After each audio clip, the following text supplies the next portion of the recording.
Well, welcome back, everyone. Again, my name is Jack. I'm here with my pastor, Mike, and this is part two of talking about the story of Joseph and how everything that happened to him and how he remained faithful to God throughout all the trials and things that happened in his life, and just how he responded and how it's a lesson to us and how we should be faithful and respond, especially with him this started as a teenager for him and continued through all of his young adult years. Yeah. So in our first lesson, we talked about his brothers selling him as a slave and getting rid of him. And so where's he at now? He's on his way to Egypt. He is making his journey there, and we know that the Ishmaelites was trading, as we said, during the Manahatta second train. The trade for Egypt opened up. We even find in a tomb of one of his chief advisors of a pictorial of the Canaanites or the Semitic people coming into Egypt. And to be placed in a tomb would be something that would be a significant event. So this wasn't something that was just, that just happened on an everyday basis. This was something that was great. And so not only does archaeology and history prove this, but we see from the scriptures that all of these correlate together. Mm-hmm. So as he's making his way into Egypt, comes to, and even being sold as a slave, in the last lesson that we talked about, God is already orchestrating all of these things. He has the Ishmaelites coming, and I might be reaching a little deep here, Mm-hmm. but I can see God blessing the Ishmaelites with a good trade. Somehow or another, they were able to get balm, they were able to get spices, they were able to get all of these things, and no doubt they thought to themselves, "Man, we're going to make some money." But yet, God overloaded them to a point they had to get rid of it at the precise time. People that had no idea that God was going to use them, coming from east of the Jordan River. To a place that, where they're expecting to make money. They're not expecting to go through this area. And of all the travel routes that they could have taken any route, but yet, for some reason, they went close enough where Joseph's brothers could see them, Mm-hmm. and close enough to the well where Joseph was at. God is orchestrating all of these things. And so they come up, the brothers see him, of course, they sell Joseph to the Ishmaelites, and they're taking him into Egypt. Well, this day, and we really don't know of how the trade worked in Egypt. There's some, we've got some archaeological stuff, we have a few writings, but it seems like that this day Potiphar had a need to be in the market. Mm-hmm. Potiphar had a need to be here. Now, God is working all of this out, because there's one person that Joseph has to be sold to. And this is Potiphar. Mm-hmm. He's the chief captain of Pharaoh's army. He's a high ruler, but today he's in the market. A lot of times we think that when we have to stop and get a thing of milk, we have to stop and get gas, our tire gets low and we have to stop and put air in it, that all of these things could be hindrances. Yeah. But very possibly it could be God opened up a door for his bigger ideas and bigger scopes. And so here Potiphar was. We don't know what he needed that day, but he was within the market. In the market there, he sees these Ishmaelites, and they sell him Joseph. Mm-hmm. And so he goes into Potiphar's home, and we see that after a little time there, and we really don't know how long that Joseph was in Potiphar's household. Yeah. It's estimated that he was between either 17, 18, somewhere in that area. Depends on how long the journey took. He could have had a birthday or whatever. There are some Jewish historians that say that he was 18. Mm-hmm. We know that he was 17 at the beginning of the dreams and these things that begin to take place. Right. But somewhere in this area. So, and a lot of scholars believe that he might have been in Potiphar's house for right at 10 years. We know from the scriptures that he was in jail and the prison for at least 2 years. We know that by the comments that are made in the scriptures concerning the wine bearer or the cupbearer for Pharaoh, and we'll get into that a little bit later. But so we know that he was in there for 13 years. We know he was 17 when he was sold, or right at it. We know that he was 30 when he stands before Pharaoh. So this 13-year period, when you try to break that down, it's very difficult. Most people believe he was probably in prison for around 3 years, but he was in Potiphar's house for 10 years. Okay. But the time that he was there, okay, getting close to that end, from the very beginning, Potiphar sees something about him. Everything that Joseph touches is blessed. Right. Now, and he finally gets to a point, he says, everything that I have, it's in your control. Now, God is preparing him for what lies ahead. Okay? He's not the top in command, he's the second in command. Everything that Potiphar has, except for his wife, he has full reign of it. Joseph has full reign of it. And, you know, Joseph don't know this yet, but it's about to happen again. And then it's going to happen again. But here, God is orchestrating all of these things. And Joseph, no doubt, was probably a very, very handsome young man, very charismatic, very, very likable. And the one thing that he wasn't allowed, that's what the devil used. So the devil, you know, the influence of Potiphar's wife, she saw him one day, and no doubt this had been going on for times, you know, times before this, that she saw him and had lustful thoughts, and so she desires to have an intimate relationship with Joseph. Now, Joseph says no.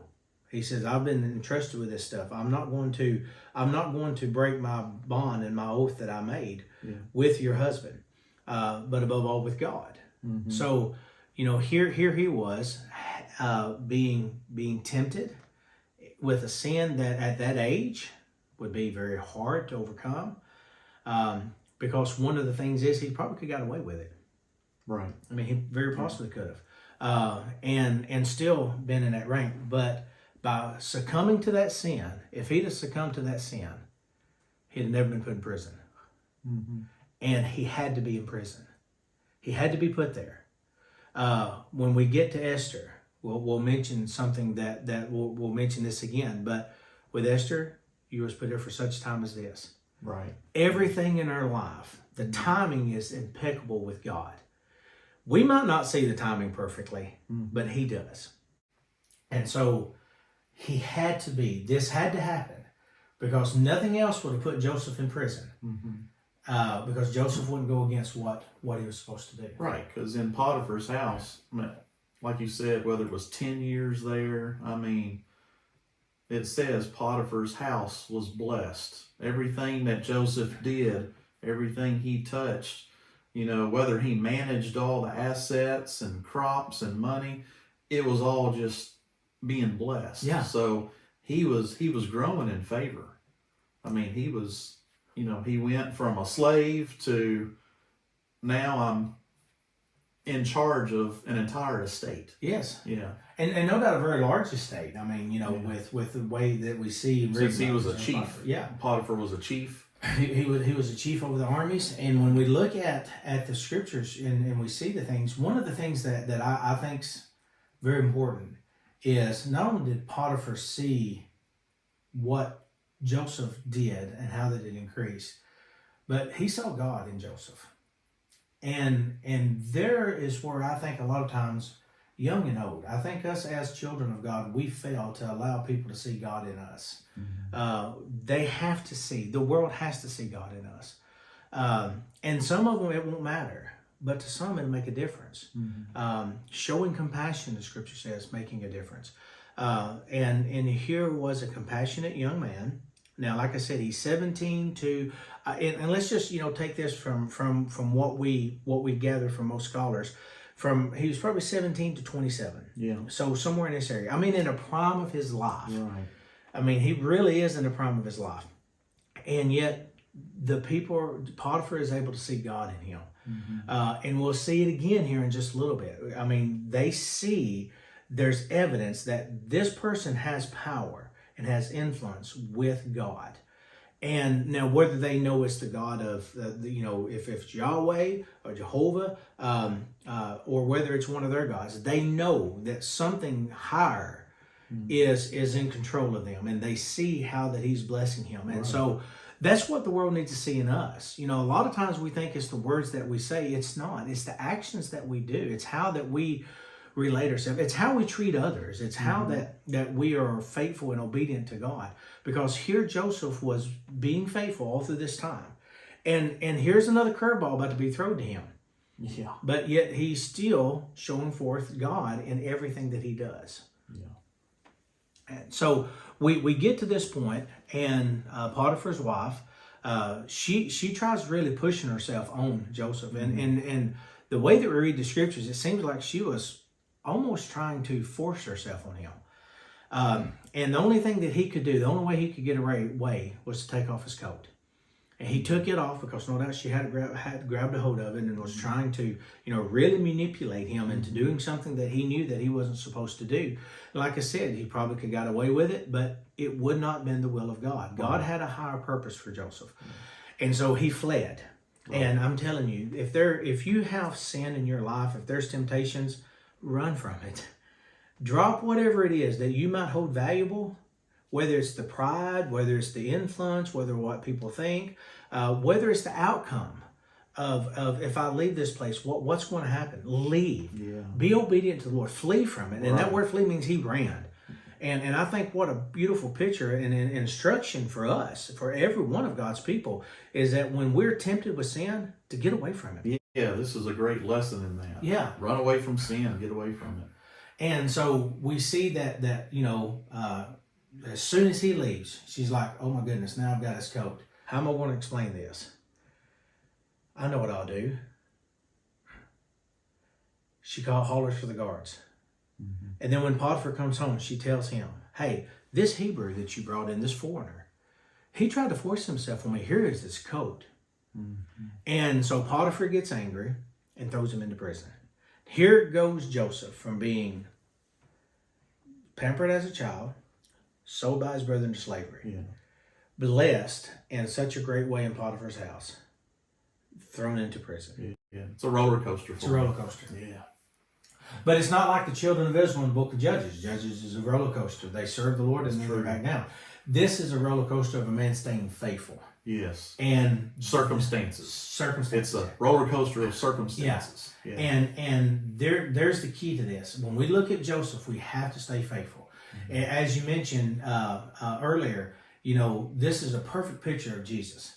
I mean, Joseph, portrays Christ in so many different ways. But when Christ came to this earth, he was tempted in every manner like as we, but yet without sin. Mm-hmm. Now, I'm not saying Joseph was sinless. He was a human being just like all of us. He was born into sin.